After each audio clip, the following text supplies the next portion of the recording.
The ambush captain, Elena Vasquez, stood on the bridge of the exploration vessel Terra's Pride, watching the purple-tinged nebula drift past the main viewport.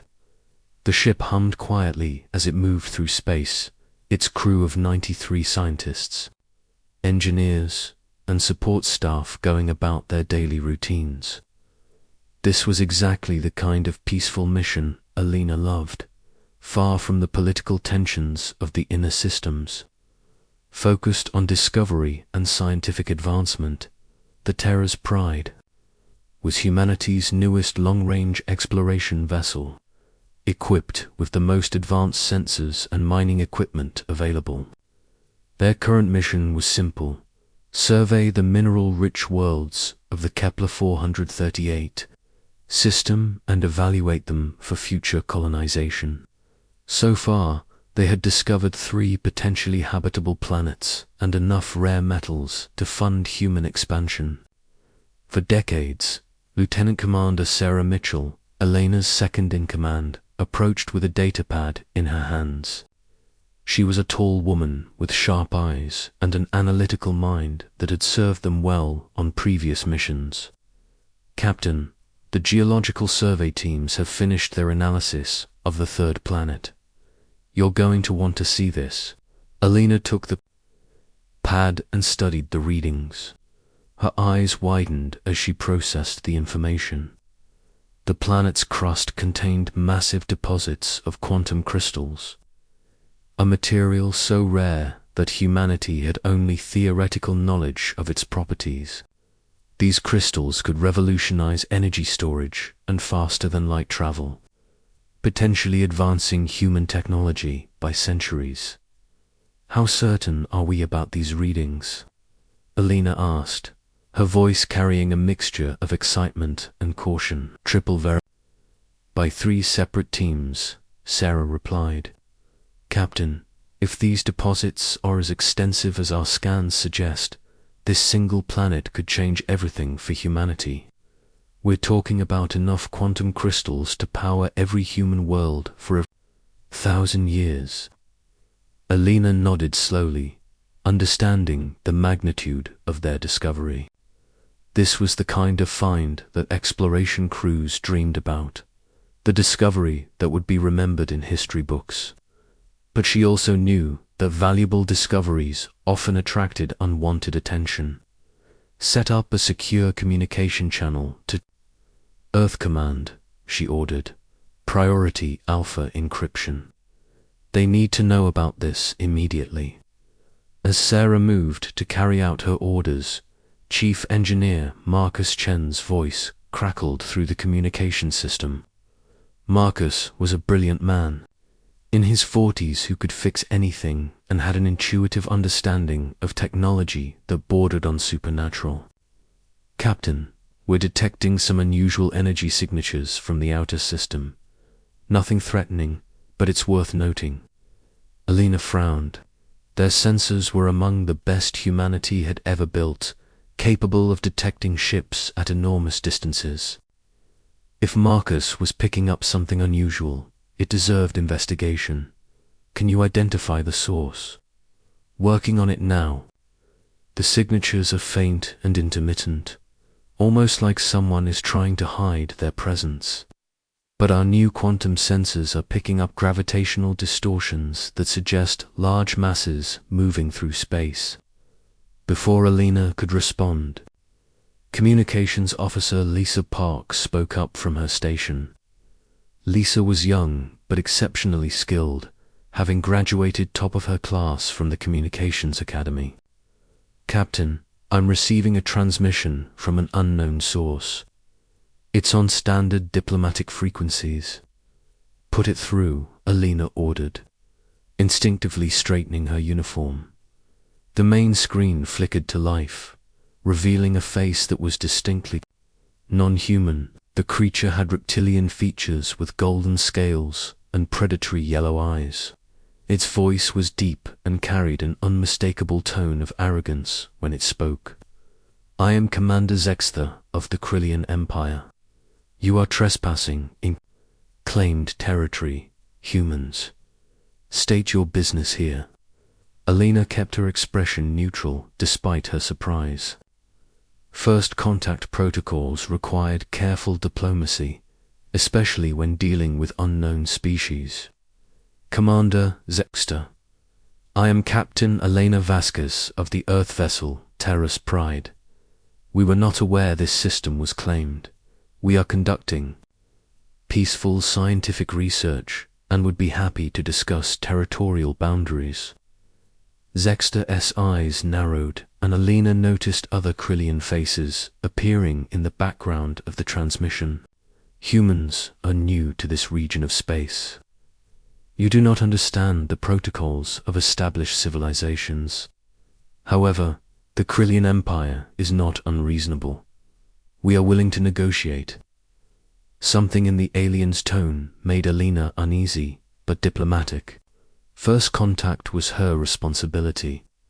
We would welcome the opportunity to establish peaceful relations with your people. Perhaps we could arrange a meeting to discuss mutual interests. Acceptable, Zexter replied. We will send coordinates for a neutral meeting location. Come alone in a small shuttle. This will demonstrate your peaceful intentions. After the transmission ended, Sarah approached Alina with concern evident on her face. Captain, I don't like this. Something feels wrong about their approach. Alina shared her second-in-command's unease, but first contact protocols were clear. I agree, but we can't assume hostile intent. Prepare Shuttle Bay 2 for departure, but keep all defensive systems on standby. And Sarah, if anything goes wrong, get that quantum crystal data to Earth Command immediately. As Alina prepared for the meeting, Marcus Chen was deep in the ship's sensor array, analyzing the energy signatures he had detected earlier. What he found made his blood run cold. The gravitational distortions weren't random. They formed a perfect sphere around the Terra's Pride. The humans were surrounded by cloaked vessels. Marcus grabbed his communicator. Captain, don't go to that meeting. It's a trap. We're surrounded by at least 12 ships, all running advanced cloaking technology. They've been moving into position while we've been talking. Alina felt ice in her veins. She had walked her crew into an ambush. All hands to battle stations. Emergency protocols are now in effect. But it was too late. The Krillian ships decloaked simultaneously, revealing sleek predatory vessels that dwarfed the Terra's Pride. Energy weapons began charging with an ominous whine that could be heard even through the ship's hull. Zexter's face appeared on the screen again, but now his expression was triumphant rather than diplomatic. Did you really think we would negotiate with primitive mammals? The Krillian Empire does not bargain with lesser species. You will surrender your ship and submit to Krillian authority. Elena's training took over. All defensive systems online. Prepare evasive maneuvers. The first Krillian energy blast struck the Terra's Pride's shields, causing the entire ship to shudder. Alarms began wailing as systems overloaded from the unexpected assault. The exploration vessel's shields were designed to protect against cosmic radiation and debris, not military-grade weapons. Shields down to 60%, reported Tactical Officer James Rodriguez from his station. Captain, we're not equipped for this kind of fight. Alina knew James was right. The Terra's Pride was an exploration vessel, not a warship. They had basic defensive systems, but nothing that could stand against a coordinated assault by 12 hostile vessels.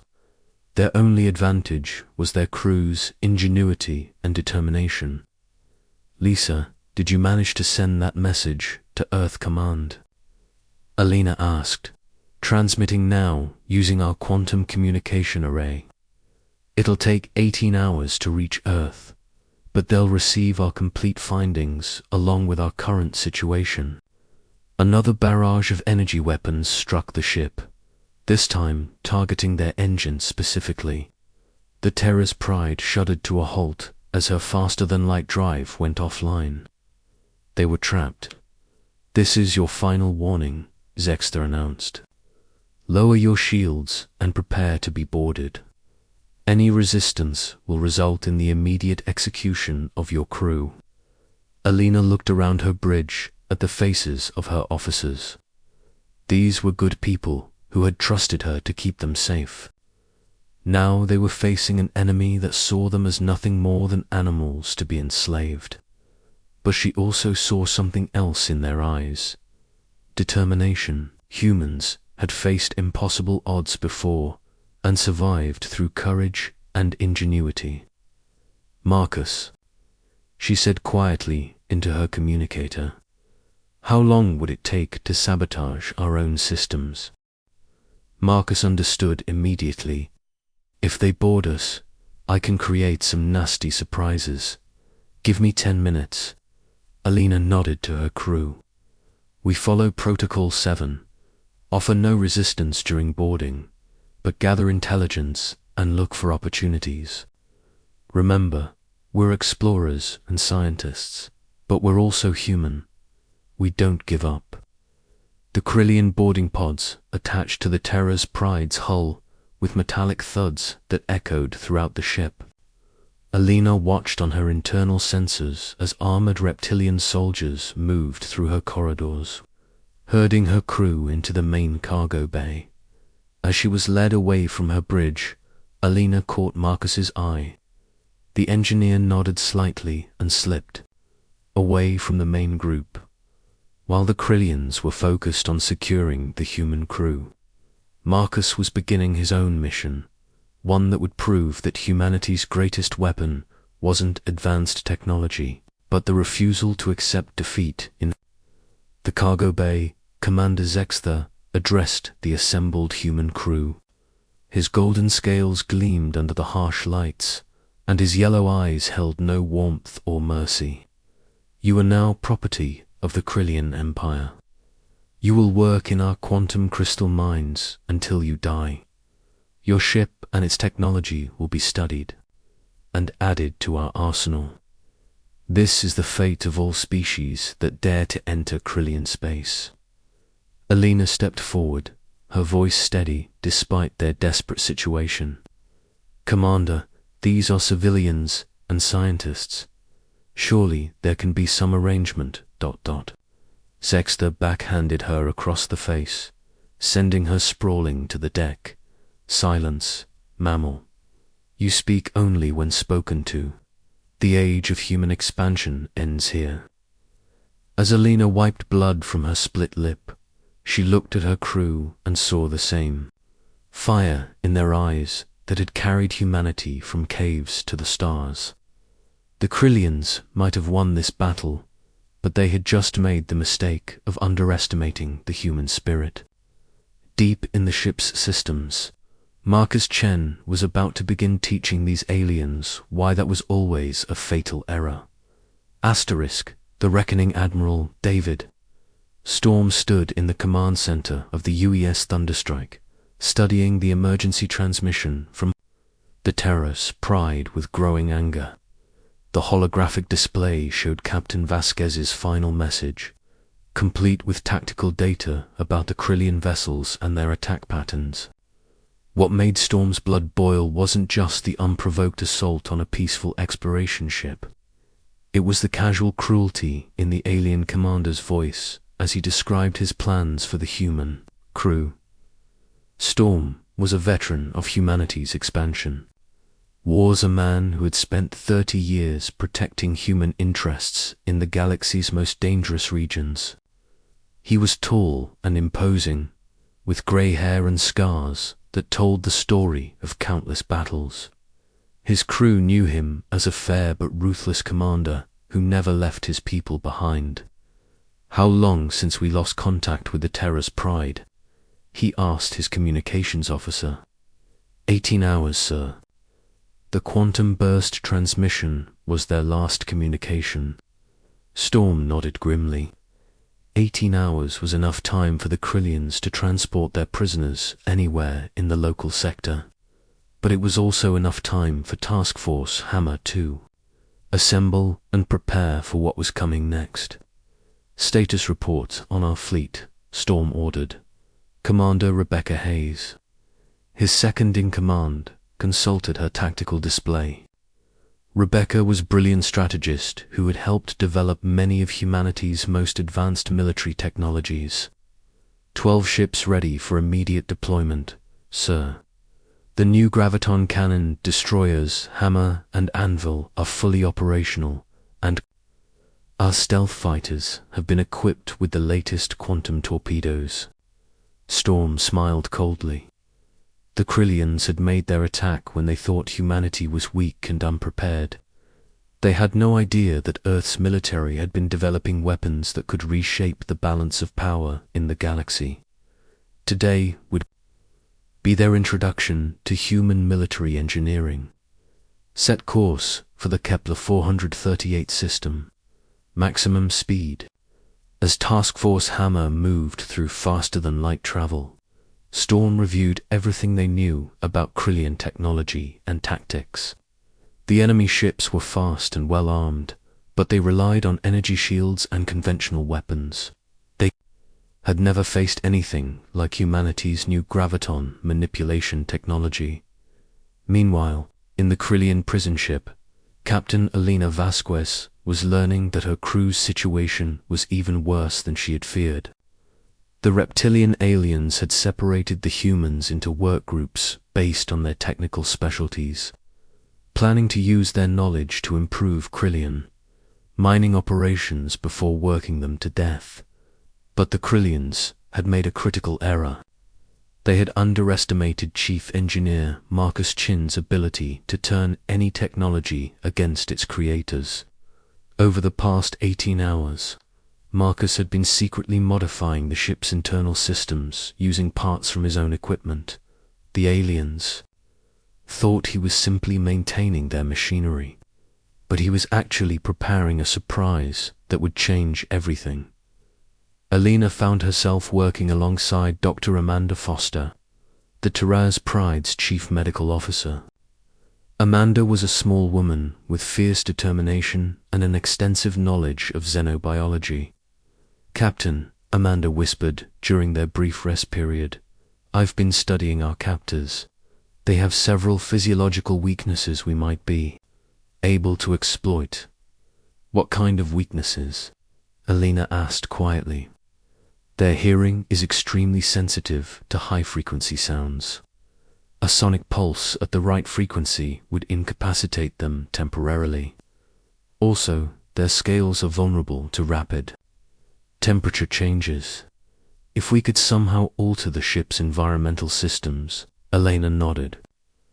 Amanda's information might be useful, but they needed a way to coordinate with Marcus and the other crew members scattered throughout the ship. That was when she noticed something that made her heart race with hope. The lights in their prison section were flickering in a specific pattern. 3 long flashes, followed by 2 short, then 3 long again. It was Morse code for SOS, but more importantly, it meant Marcus had gained control of at least some of the ship's systems. The pattern changed. Ready, wait for signal. Elena felt a surge of pride in her engineer. Even as a prisoner, Marcus was finding ways to fight back. She passed the message along to other crew members using subtle hand signals, watching as hope returned to their faces. That hope was justified.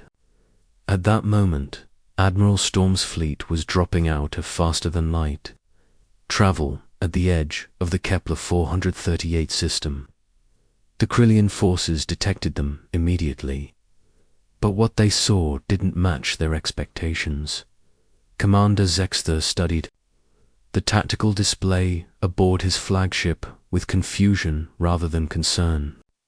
The humans had sent only 12 ships against his force of 30 vessels.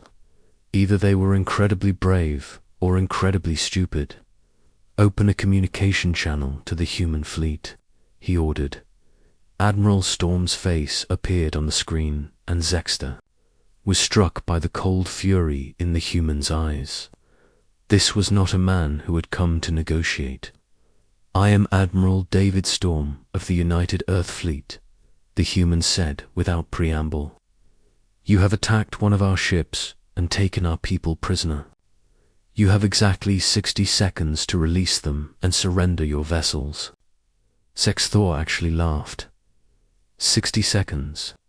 "Admiral, you are outnumbered more than 2 to 1. Your ships are small and insignificant compared to Krillian battlecruisers. Perhaps you should consider surrender instead." Storm's expression didn't change. 50 seconds.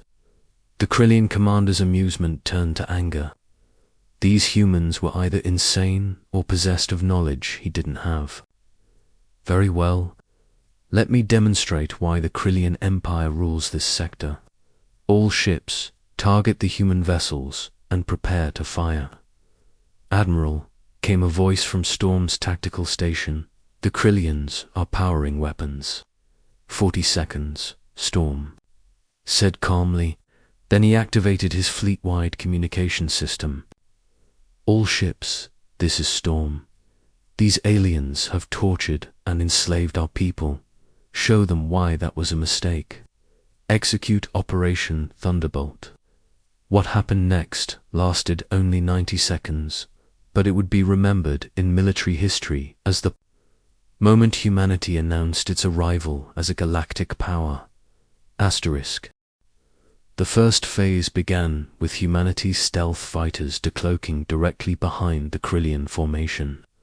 The aliens had never developed sensors capable of detecting human stealth technology, so the appearance of 24 fighters in their midst caught them completely off guard. Quantum torpedoes began tearing through Krillian shields like they were made of paper. The second phase involved the destroyers, Hammer and Anvil revealing their primary weapons. The graviton cannons created localized gravity wells that literally crushed 3 Krillian battleships into compressed metal spheres in seconds. The sight was so shocking that several enemy vessels actually stopped firing to stare at the destruction. The third phase was Admiral Storm's personal favorite. The remaining human ships unleashed synchronized barrages of railgun projectiles moving at near light speed. The Krillian energy shields, designed to stop plasma and laser weapons, offered no protection against solid matter traveling at relativistic velocities. 8 more enemy ships were destroyed in as many seconds.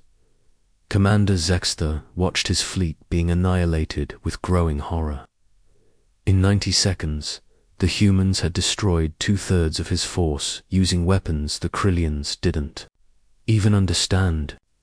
His remaining ships were already trying to flee, but the human fighters were faster and more maneuverable.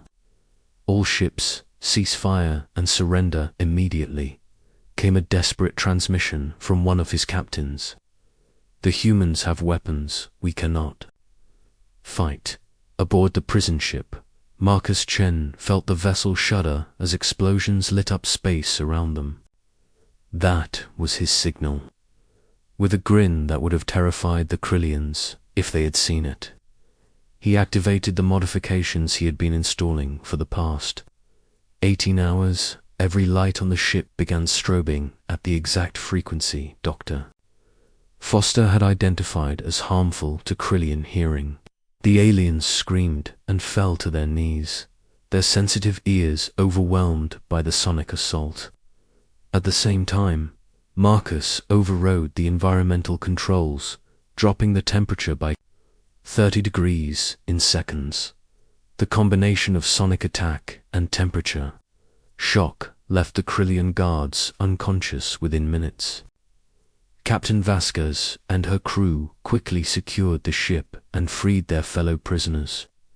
"Captain," Marcus reported with satisfaction, "the Krillians won't be bothering anyone for a while, and I've taken the liberty of downloading their entire database of military installations and fleet movements. Alina smiled for the first time since their capture. Outstanding work, Marcus, all of you.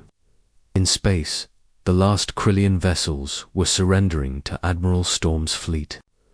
Commander Zexter found himself facing the same human admiral he had dismissed as insignificant just minutes earlier.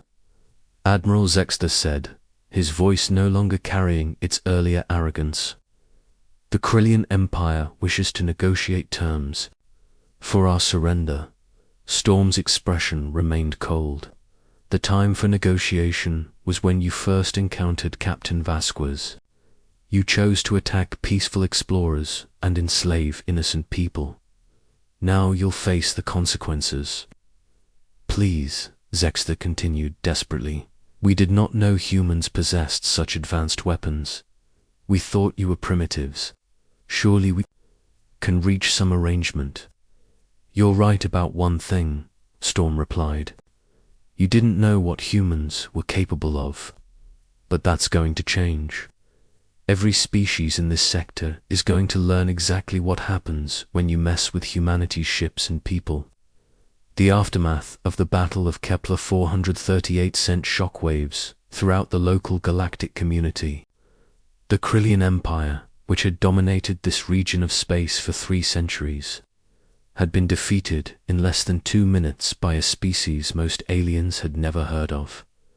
Captain Alina Vasquez stood on the bridge of the Terra's Pride, now fully repaired by Admiral Storm's engineering teams. The quantum crystal deposits they had discovered were being developed under heavy military protection, and humanity's expansion into this sector was proceeding rapidly. Captain, Communications Officer, Lisa Park reported, we're receiving surrender requests from 4 more alien civilizations. They're all requesting peaceful first contact protocols. Alina smiled. Word had spread quickly about what happened to species that chose aggression over diplomacy when dealing with humans. The Krillians had learned that lesson the hard way, and other aliens were eager to avoid the same fate. Open diplomatic channels, she ordered. Let them know that humanity is always willing to negotiate with those who approach us peacefully.